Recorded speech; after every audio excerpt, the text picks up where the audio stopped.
All right, welcome everyone, and thanks very much for joining me on this session. I've made this one specifically for those of you who have done the Add Power to Your Painting and are considering going a bit further with that. And I thought I would just illustrate the whole idea behind the Add Power to Your Painting course, which of course that's just really an introduction to the whole language of painting. So I'm going to start off with a short slideshow just to cover these main ideas, and then we're going to go into a little demonstration where I'm going to start putting these language of painting elements into effect. So don't worry, it won't be all slides, it's going to be mostly painting. So I'm going to kick off now because we've got about just over an hour and we need to make sure we cover the good part. All right, so I'm just going to go over to that quickly. Okay, well, language of painting. So why I refer to it as the language, because although we're not speaking painting, if I can compare it to a language, you've got to know the rules of spelling, grammar, all of that sort of thing. But once you know that, you can do almost anything with your knowledge. You can write a book, plays, poems, songs, novels, fact, fiction, whatever, all just with that knowledge of your language skills. Now, it's the same with painting. The problem that we find is artists jump into painting and quickly come to a dead end and can't go any further, and they're not sure why. And I realized this from my own experience. Touch on that in a moment. So right, you basically, I'm sure, know more or less who I am. Perhaps some of you don't know that when I studied art and painting, it was for graphic design. So what I was doing was creating things like posters and illustrations.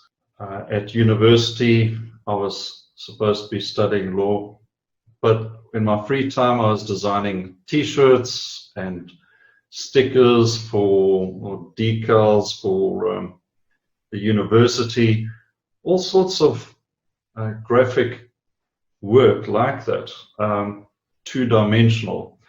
But that turned out to be a really good thing, because a lot about fine art relies on the graphic strength. The whole graphic element of painting was the foundation for the fine art work that I was doing. So I created this lesson, as I said right in the beginning, to help artists find out about all the elements they needed to create a painting. It wasn't just about being able to outline the subject and color it in. The language of painting comprises things you've probably already heard of: simplification and values, composition, color, edges, brushwork, and solving problems. Painting is all about solving a problem. When you finish the corrections, then the painting is complete. And you need to employ all of those elements and pull the painting together.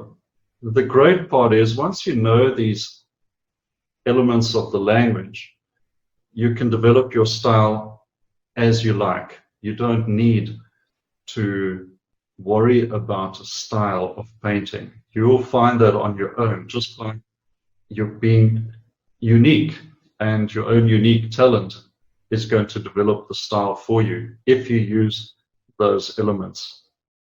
So the biggest problems I'm finding with paintings, beginners paintings, is there's no sense of light, color harmony, colors are random or arbitrary, there's mixing issues. And when it comes to drawing, what's most important is things like proportion and the overall design of the painting. So things that help with that, and you've already encountered the Notan sketch, which is sort of the beginning stage of the simplification process. Thumbnail drawings, maybe you've tried some of those or you're not quite sure how to do them. Color studies, blocking in, brushwork, and application of color. This is an example of a painting that has some problems. Proportions look a bit strange. The color doesn't quite look real. It's unrealistic. That's the real problem. It just looks that it hasn't been pulled together and it looks a bit odd. As we say, it doesn't read as it should. In this example, we've got proportions correct, it's reading correctly, and there's a real sense of light, an authentic light, a believable light, and it's still expressive. Right? That's important. It's not an illustration. It's not a hyper-realist type thing. It's still impressionist and expressive, but reads correctly. So this is what we want to work towards using the different elements of the language I spoke about. So learning the language begins with observation. An important element that I've tried to teach you from the very beginning is how to see the subject as an artist, not just as a scene.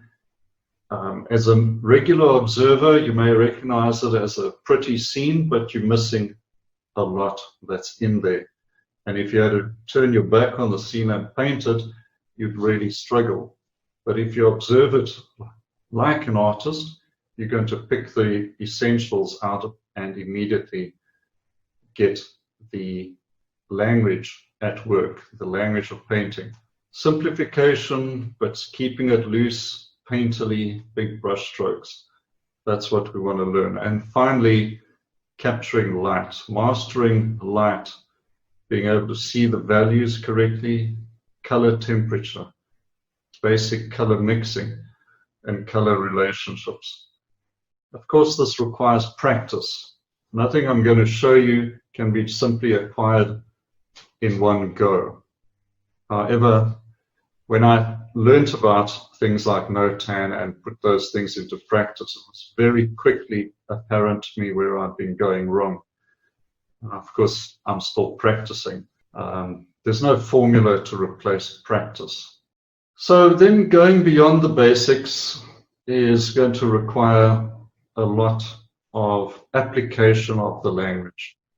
But I'm going to be teaching you that, and in subsequent courses possibly as well. And how to start if you're struggling, I just want to touch on this and say you've got to pick with your way of learning what works for you. Pursue that. I still learn. I still have my favorite artists that I learn from as well. And you need to pick your different channels, whether it's books or videos like this, live streams, courses, DVDs, whatever it may be, but learn and keep on. And you don't need expensive materials. That is something I've proven to myself as well. And time. We need to find the time. There is always time, and any space you can. I started painting in the corner of my bedroom. It was my first studio. Fortunately, my wife encouraged it, so it was fine. I have a course, Learn to Paint with Impact. If you haven't done that already, you may be interested, where I start teaching these elements of learning the language of painting. So I think it's time to start painting. I'm going to start illustrating the process. I don't think I'll be able to finish a painting, but I can certainly have a good go at it. That wasn't too bad. I'm just going to start my backup camera and then we can get painting. Okay, the reference, I'm going to just show you a picture of that a bit closer. In this picture, deliberately, probably not that clear to you in the the video here. But what I did was I actually put it slightly out of focus. You can clearly see what it's all about, but it's not in focus. If I was a photographer, I'd get into trouble with this photograph. But the reason I put it slightly out of focus is to also emphasize something important, and that is when you're observing a scene and trying to get to grips with the chaos of detail, remember to squint. I'm sure you've heard that 1,000 times, but we tend to forget it at the most critical moment. So squint at the scene and make sure you are putting all of the many little leaves and things into a sort of value adjustment where you can see that's a middle value light, that is a dark value, this is probably also to fit in with that, etc. The light is light, sky, and secondary light will be on the grass over here. Just by doing that little bit of a squint, you can see the value mass shapes. Okay? So that's a key word we're going to remember is masses.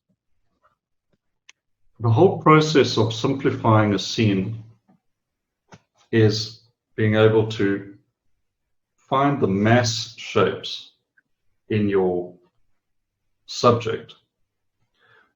And that's your job as the artist. Your job as the artist is to be able to see the mass shapes and put them down. So starting from the beginning, I've done the Notan sketch. You're all familiar with this probably, or should be if you've gone through the little intro course. You'd see I've actually used as many values as I can, which, well, I say that, but it's up to 4 in a Notan like this. So you could do 2 values, in which case you just have this dark mass and sky and everything else be white. 3 value is probably my favorite, so I'd have the dark, the light, and this middle value section. I've added an extra light middle value here, but it's not really necessary. That's not a particularly important element. But with this, I've already started my composition in the landscape format that I want to paint it, and I've started applying the language I was talking about earlier, the simplification process, the observation. That is incredibly helpful. It's even a scene like this, and this is not a terribly simple scene. There are quite a lot of shapes in it. But I see many artists freeze up. They don't know how to get into this subject. And Notan is number 1. You're getting composition, the design, and notice the shapes. Already the shapes are quite unusual. It's not just a rectangle and a circle. They are broken up. There is an interesting element to these shapes. And that's very important. We're not painting a tree with just a circle and a rectangle underneath for a trunk of the tree. How many times have you seen painters draw a tree trunk, and the tree trunk may be wide at the bottom, tapering up, thin at the top, and veering off to the right or whatever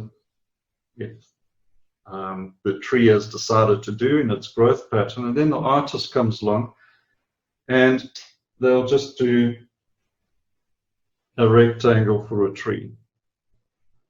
Boom. Make it straight. And that's a common thing. All the irregularities that make a tree interesting are omitted. Okay, so that's what we trying to observe. We're trying to observe the irregularity. And if we see a tree trunk that looks like that, some sort of pine tree maybe that's in a plantation, find one that's had a hard life and make it a bit more interesting. This is what we want. We want interesting shapes. And I use this thick marker to mimic a paintbrush at an early stage. Okay, so what I'm going to do, I'm going to start getting something onto this for you and just jump ahead slightly so you can see what's happening. So I will normally start with the dark. The dark is the strength of the painting, and so ultramarine and burnt sienna are my favorites. But if you are feeling adventurous, you could even try something like phthalo green and alizarin crimson to make a really interesting dark. The biggest problem with that, though, is you have to really be aware of the color you're putting down. A phthalo green may make a nice dark, but if you get white in it accidentally, you have this horrible pink color. What I usually recommend is start off with the horizon. Okay, so just under center. I don't want to divide the page in canvas in half. And the horizon gives me my bearings, and I can try and relate everything to that. So I know that this part of the dark will be over there, and sort of heading down to there below the horizon, which I'm taking as the horizon here is the distant trees. I just want it below halfway. Right. So as I did with the felt tip marker, I get the dark in as quickly as possible. And at this stage, I do add a little touch of Artist White Spirits to the paint. Let's just get it down.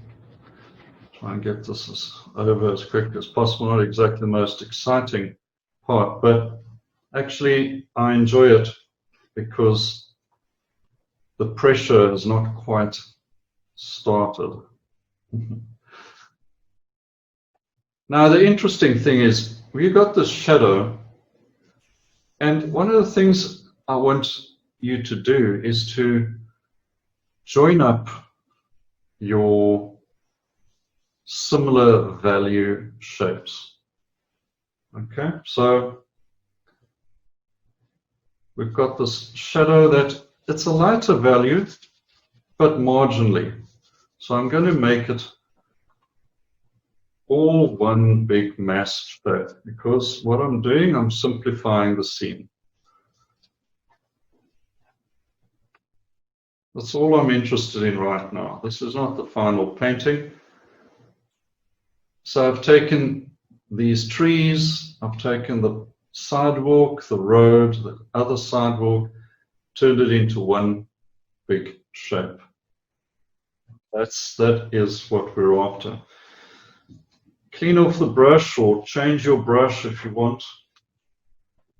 Next thing I'm going to look at, I may do the lightest light, or I may, if there is a very big middle value, I might do that first. But there's quite a large light section as well. So, and it's actually a hill behind here. Very little sky showing through, but it's very, very hazy. So I'm going to take a bit of yellow ochre and some white, and I'm going to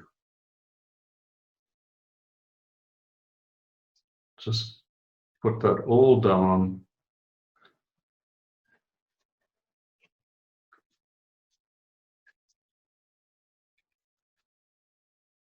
Now, what if you made shapes and they're too big? That's not a problem. I frequently will rather make a shape too big than too small, because I can always cut in. And cutting in has a pleasant effect. It actually makes shapes more interesting. Obviously, all of this, there's going to be sky holes in here and a few bits and pieces to even make it more interesting as well. So there's another shape which is prominent, and that is the road. Going to put that road in. And actually, we have this quite a large section over here. So also quite a big shape of these bushes. All right, so, and I can see the road exits the bottom left. So your photograph or your reference can be quite helpful. And that's why if you're using the similar format for your canvas, it's quite easy to get your proportions and shapes pretty accurate. So just loosely blocking this in.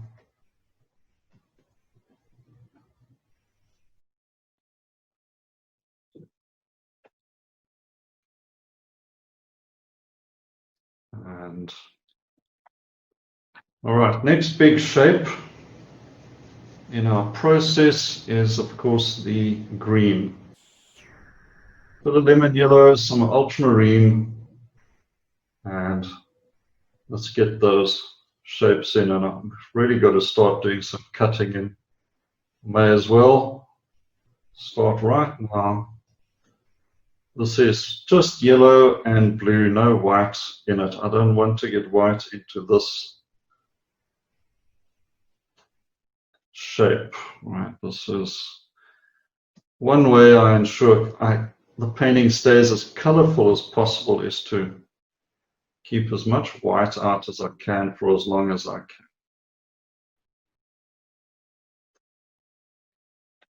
So cut in there. So this shape is over there.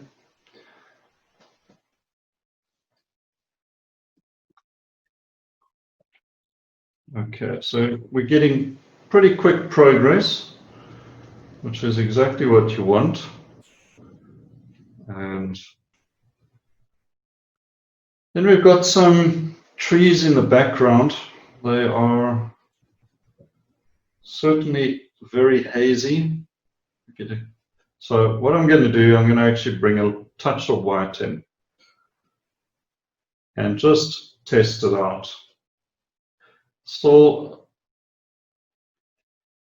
quite a bit more white. I'm going to pop in a little bit of yellow ochre, touch of cerulean, and just knock back that value a few notches, because we want to get the element of aerial perspective working as well. I'm not looking at tree trunks. I'm just looking at shapes. I see a similar value down here, probably be a little greener. And I'm going to drop in a little bit of alizarin crimson, and it just takes the edge of that green and gets me the right value for this entire shape running across here as well. And now there's a little building right on the extreme left. It adds nothing to the scene. I'm not going to put it in. There's really no point to that. We've got some bushes here, not even particularly important. I could leave them out if I felt the scene wasn't getting a bit too busy. Okay, last real shape to think about is the sunlit grass. And so a bit of white, some of that yellow ochre and lemon yellow. And I'm just going to put those shapes in. I'm actually going to drop in just a little touch of cerulean and just want that element there a little cooler than the foreground, but it's marginal. We'll assess it as we go. Keep standing back, have a look, cut in there.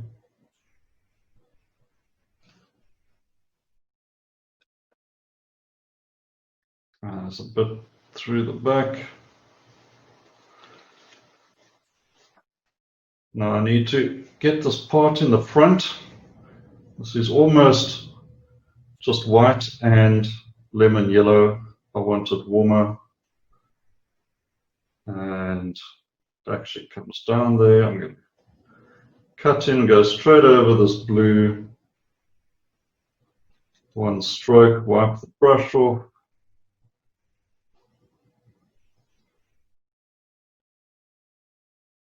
Run it up there.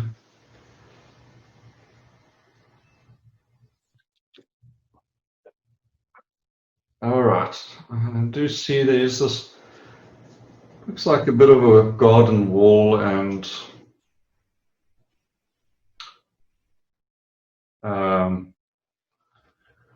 bit of driveway, a bit of garden wall. I'm going to put them in for maybe just a bit of interest. I can always take it out if it's not working. All right, so that's okay. So there we have the pattern of this entire scene. And as I said in the beginning, not the simplest scene. Ideally, when you count these shapes, you'd want in the region of about 7 to 10. And I think we've got about 8 or so, excluding maybe 1 or 2 insignificant little ones. But the big shapes that is doing all the work here, the big dark mass working with these middle values and the color. Now, of course, we can't leave it like this.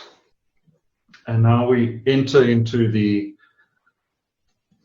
part of the painting where you start to develop the shape.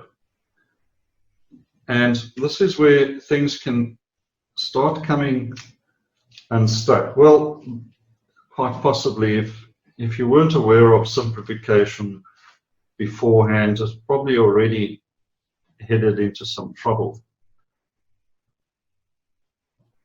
So now I've got to think about developing these shapes. At the moment, as I said, they are flat, it's very graphic.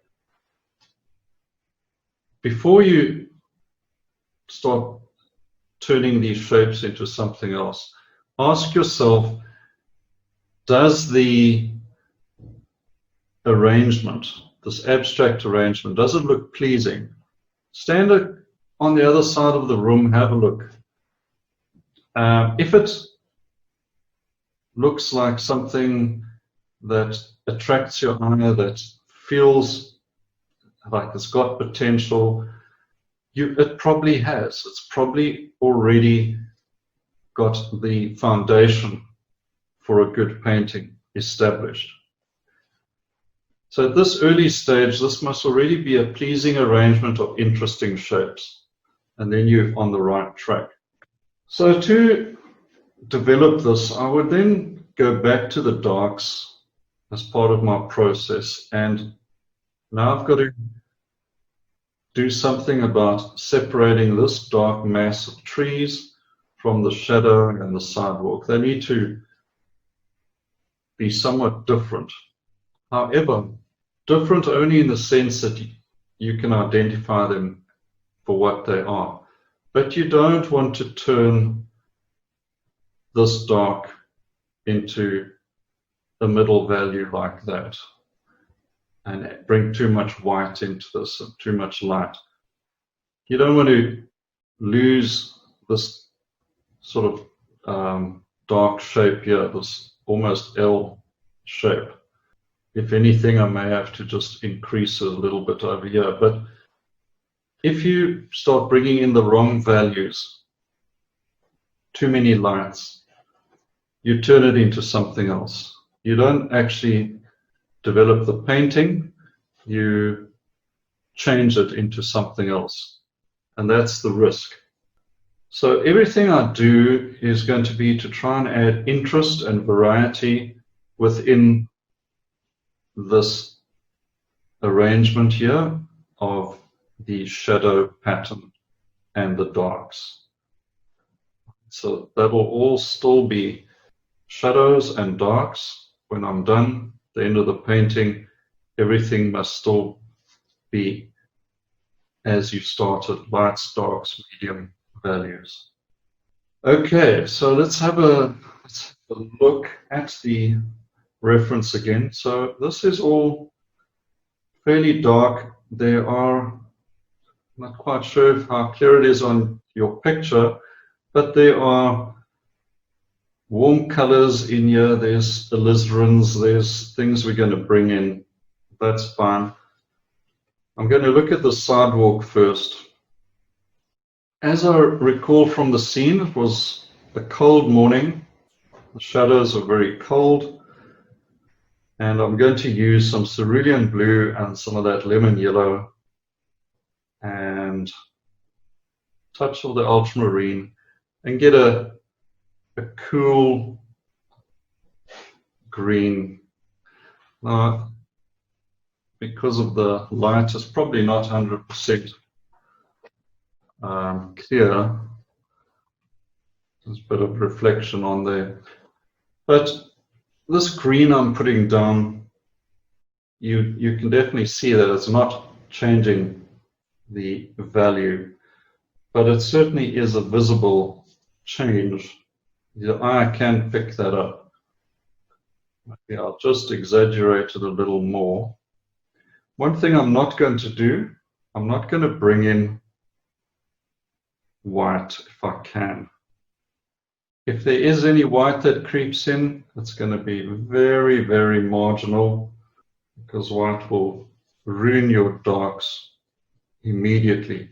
And it also rob you of your rich color in shadows. And let's take that color across the road, slightly lighter because there's more light coming into the grass on this side. Okay. Just that little shape. I think you can see that a bit clearer. All right. And that little change already starts pulling the painting together. I haven't even put any information in these areas, just altered the value and color temperature slightly. Well, I can't say really alter the value, but certainly color temperature. Now the shadow across the road, it's actually broken, and I can bring the light down a little more. So I'm going to take a bit of that burnt sienna, a bit of the white, a little touch of cerulean, and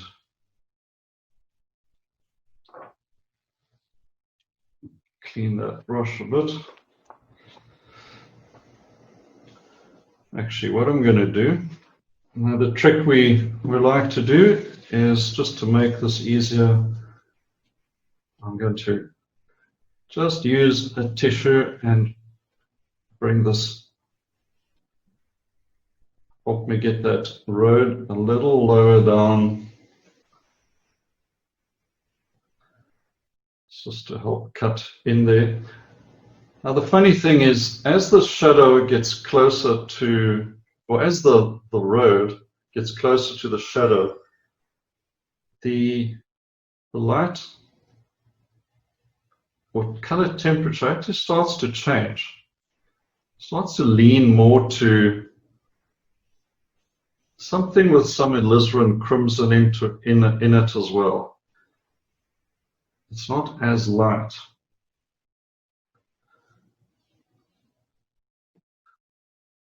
It may be difficult to see that if you're working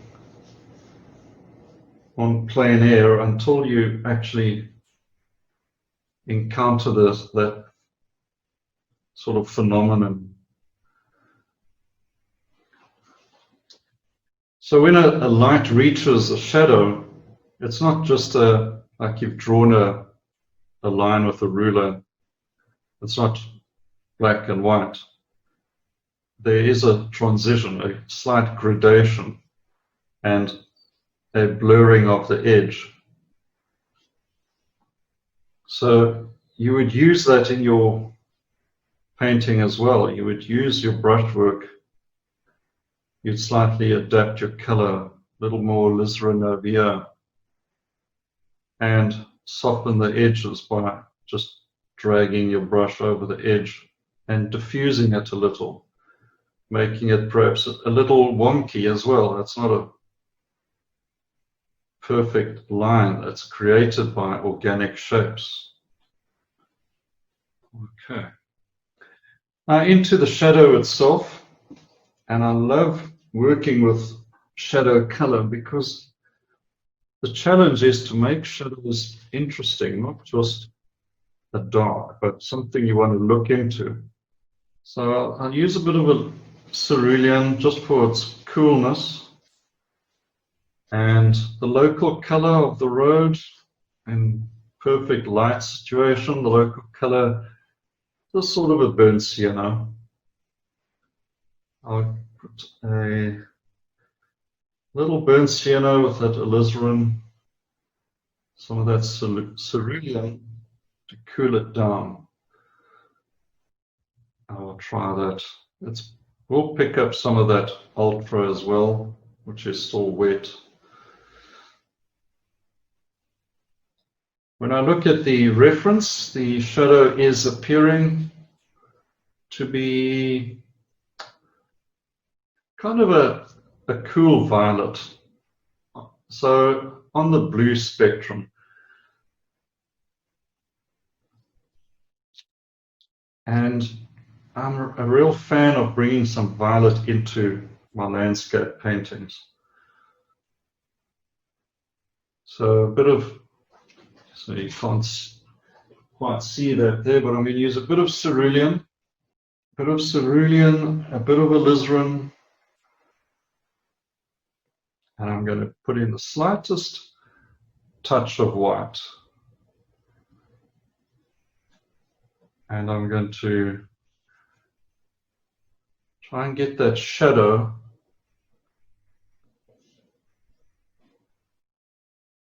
heading to a cool violet, slightly more opaque than the first coat of ultra, of course.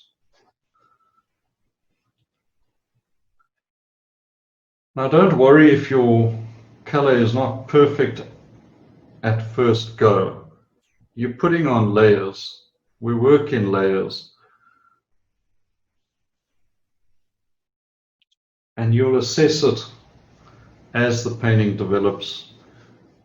And your next layer may just require a little more variety of color temperature.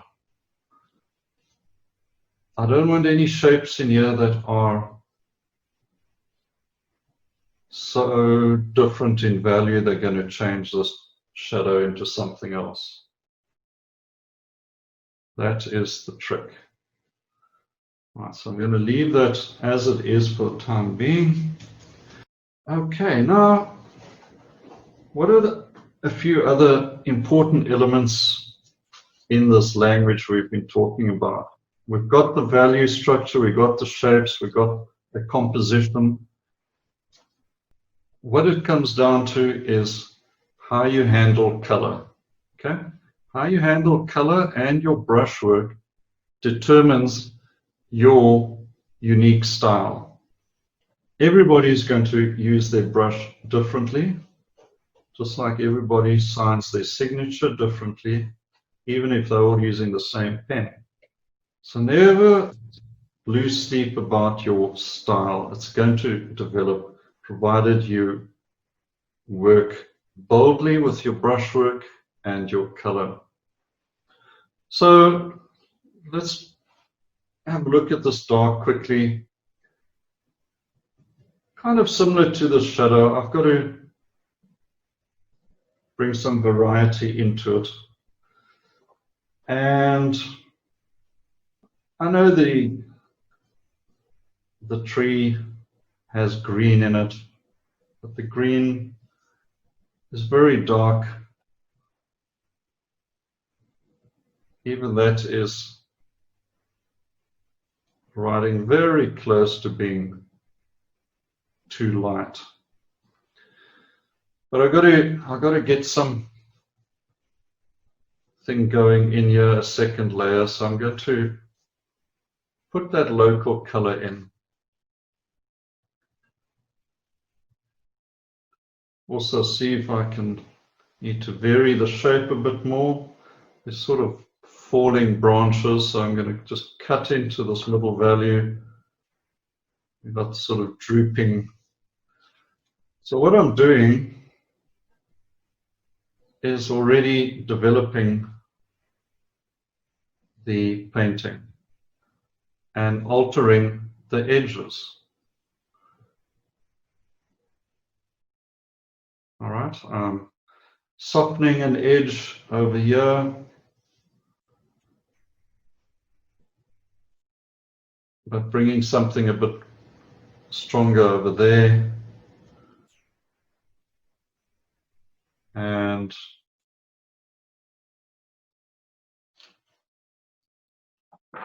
just now I'm going to cut back up in here as well. So as you're adding color, you're also working the edges and getting interesting edges and changing the shape where necessary.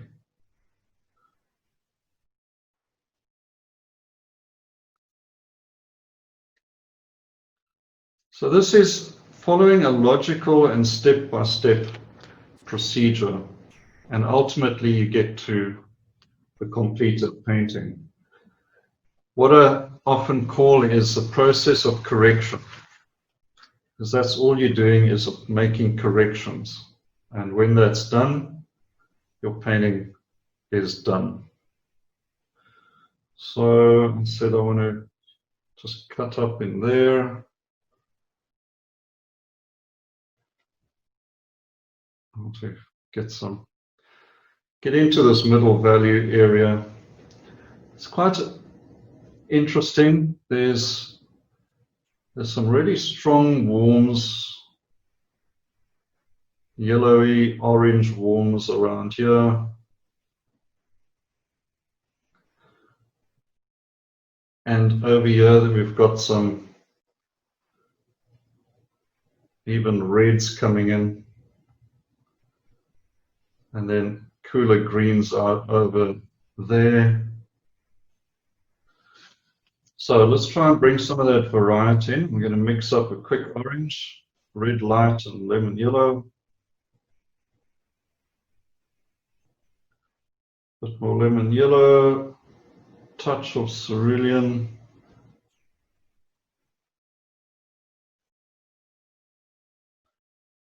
And let's just get some of that warm color. So obviously I'm working wet into wet, I'm trying to keep the brush strokes clean.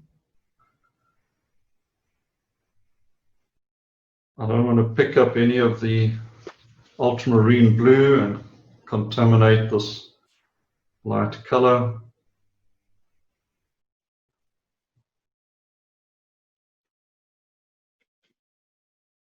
There's some nice oranges coming in here. So I'm adding changes, I'm adding gradations of color, warm to cool, variety, but it's all the same value.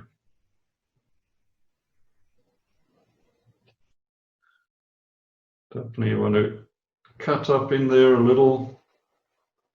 There's some sky holes. I'm going to start feeling them out. Notice how this whole shape has changed already and become more interesting. And so where's the focal point? The focal point for me is going to be around here. I'm still going to bring in a figure. Okay, so that figure I'll put in somewhere there, and that will naturally lead the eye, etc. So one of the elements of your focal area is the edges around your focal area will be a bit stronger, a bit more influential of where you're going to be looking.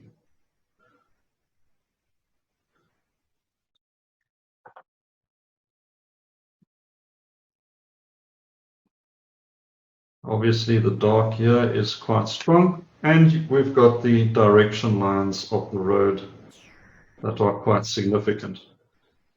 I don't want to make this edge strong. I'd rather have a stronger edge here. Okay. If I put let's just say I'm going to regret this probably, but put in a strong line. It's very demanding. I don't want people who have to look at that to get to there. Okay. So be very careful with where you place edges or how you make your edges. We could strengthen that edge a bit more from what it was, but use a gentle color, a cool sort of desaturated color, relying more on color temperature change than a stark value change. Okay, so it still gets some structure there, but it's not as shouty as that dark value. And that's something you do right through the painting. You stand back every now and then, you have a look. Is there something that is distracting you a lot, pulling your eye away? Very often it's a stark edge, or it could be a color that is inappropriate for the place it's showing or illustrating. For instance, this area over here is a different color temperature to over here. It's further back, it's getting more diffuse light as well, and that means it's going to be a bit more atmospheric, okay, and soft edged. So I'm really fettling those edges. I don't want your eye hitting onto there. These edges over here are also quite strong and quite insistent. It's a strong shape. But when I look closely at the reference, and if I was at the scene, it would be a lot clearer, is that there's a lot of sort of cool red in the background. There's sky holes in there. It's broken up a bit. And what I'm going to do, I'm actually going to use that, accentuate that. So we're getting a slightly transparent shape now.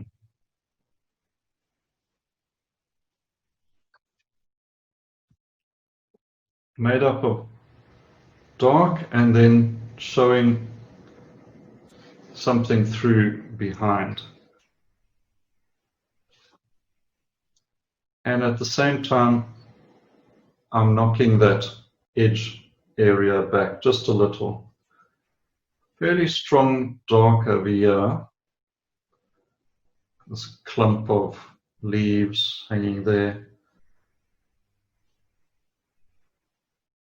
But in here, broken up a bit. Okay, this background area, I'll just put some white and that warm color. I'm going to drop in a few sky holes behind that, break this up a little, develop these shapes just a bit, cuts in down there. That shape, this one over here, I found it was just too straight. So I want to cut into it, break it up a bit. Always looking for regularity. If something's too regular in shape from your blocking in stage and your composition stage, you know you've got to tweak it a bit. You've got to just cut in there a bit.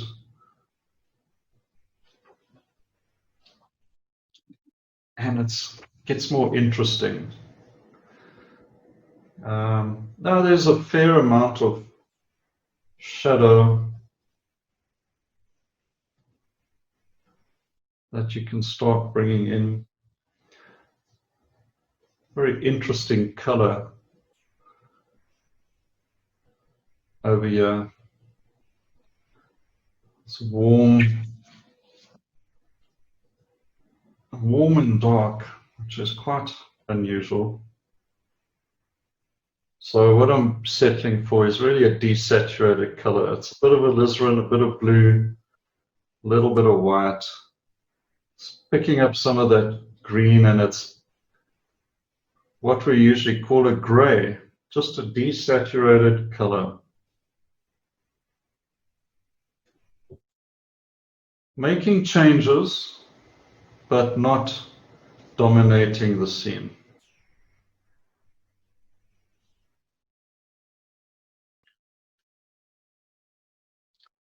That's all we want.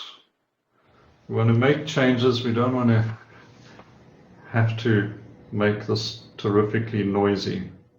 Obviously, I can't finish this all off in one go, and I might, if I was in the studio, I might try and get as much done in a day, but usually I will get to a point where there's a lot of wet paint and I don't want to finish off the painting in any great detail if there's a lot of wet paint getting in the way. So I'll let it settle overnight, not dry, but just settle a bit. And then it takes thicker layers a bit more easily. For instance, this grass over here, I would really get some thick, juicy worms in there. And that might prove a little difficult on the same day. A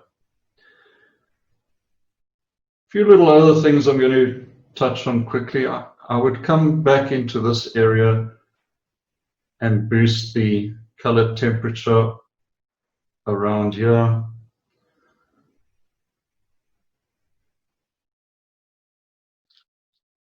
and some of those really nice orangey reds.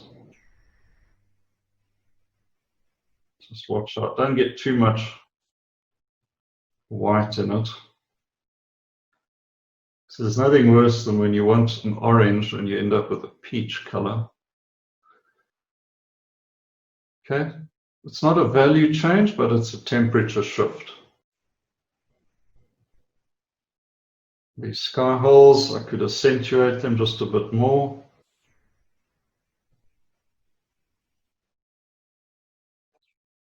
And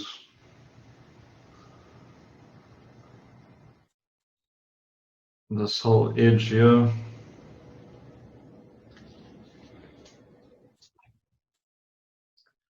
This green.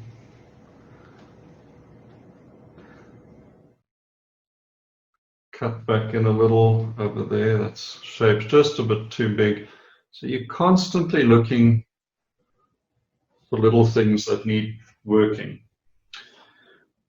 All right, I'm going to, for the last stage, just to show you, at some point you've got to come back to your focal area. What's the painting about? And it could be just about going for a nice walk on a winter morning. I just want to take that shape just a bit higher there. So that brings me back to the road, and I want to boost this area over here. So we're going to have a bit of that burnt sienna. I'm going to pop it in to that red or orange I had there. Add a bit of white. Not happy with that. The white has killed it. Put more yellow back. Bit of red light.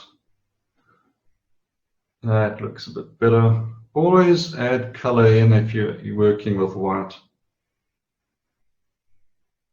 Just make a little hole there. Yeah, I think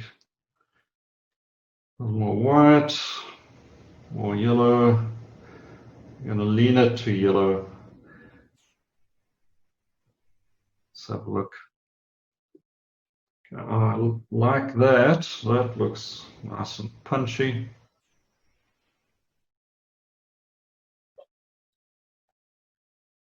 Pick that up. Cut in a bit.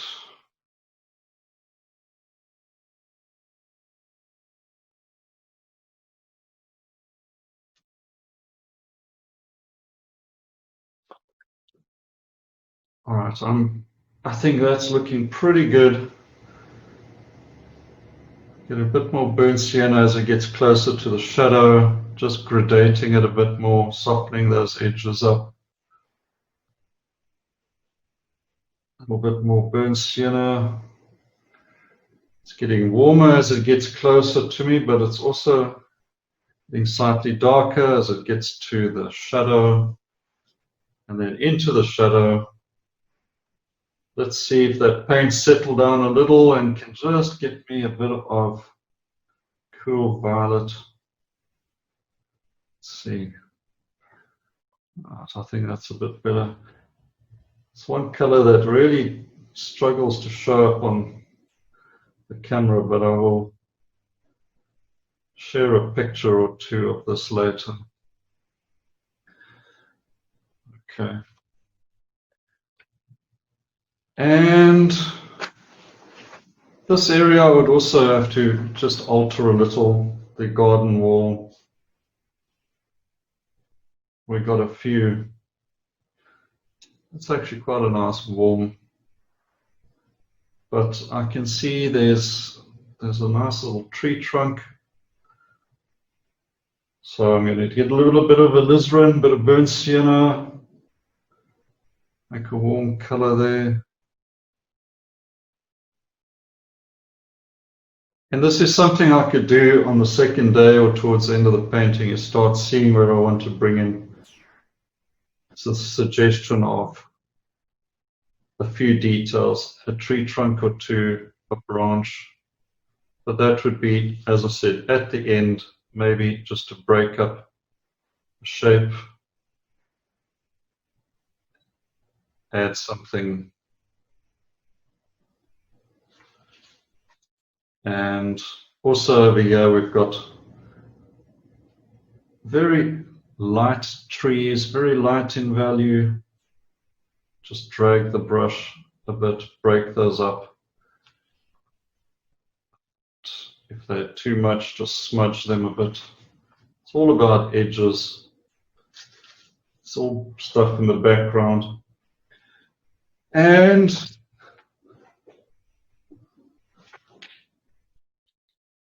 now I'm jumping right ahead, but the final stage is where you start looking for the little zings of detail or color, like the telephone poles. They're quite important. They had nice verticals. So at here I would use my rigger brush for the first time and bring in a few of these verticals, which just sort of start to tie things together. Too far down. And you may consider a few zings of highlight. As I said, I wouldn't be adding them at this stage. I'm just telling you about how you'd finish off, and then you would look for those little elements. Little dark accents as well in the lights, you could bring those in. If you want to break up your shadow, if it's not going to cause any problem to the overall shape, but too much, just tone them down. And of course, you've got a figure. I know you want me to put that in, so I'm going to do that. And I'll just sort of get a shape going. Just look for the overall shape, which is sort of kind of a pear shape. And then I can just cut in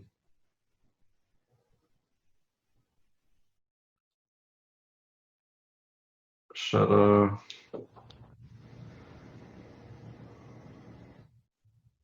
Very small head shape.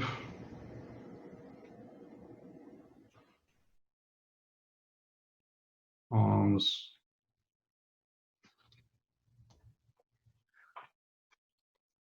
And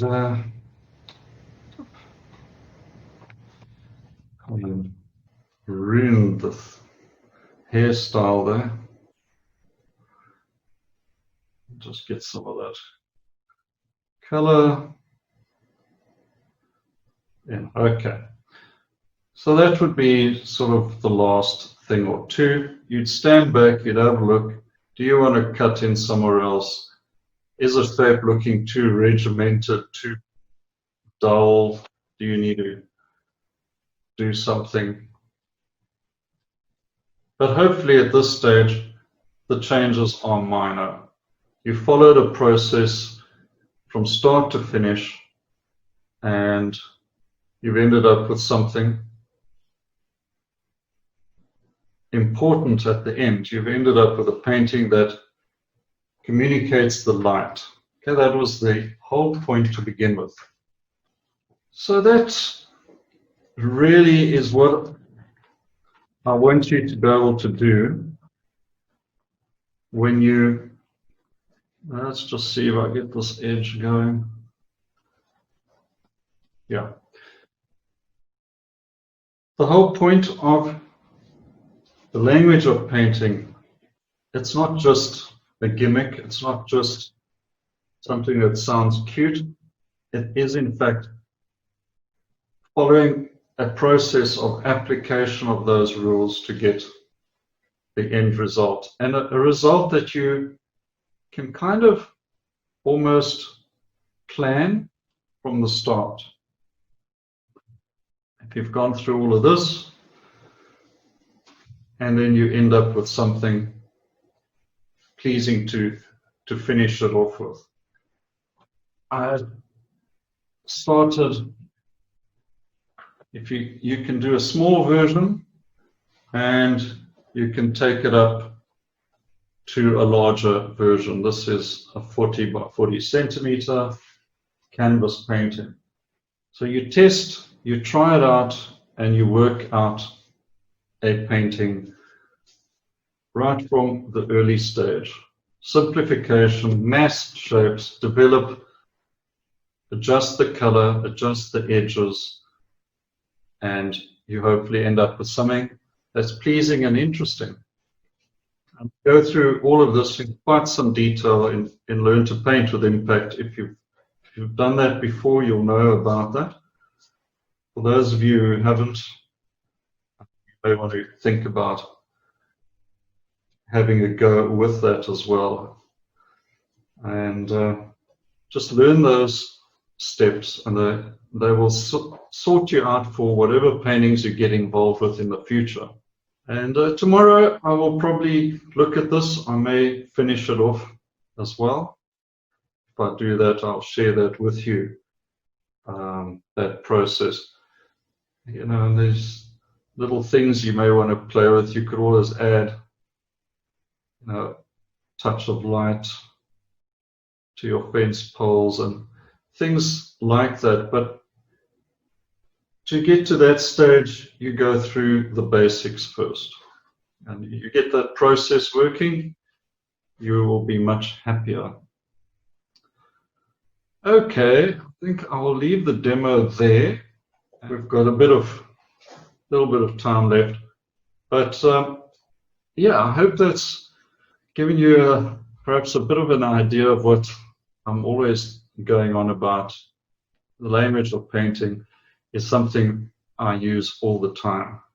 And it helped me go from that graphic design art that I was working on and take it to another level.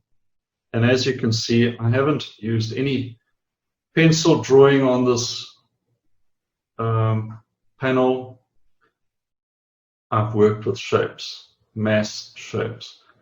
Simplification and masked shapes, that's what it's all about. Okay. All right. Cheers, everyone. Have a great day. See you next time.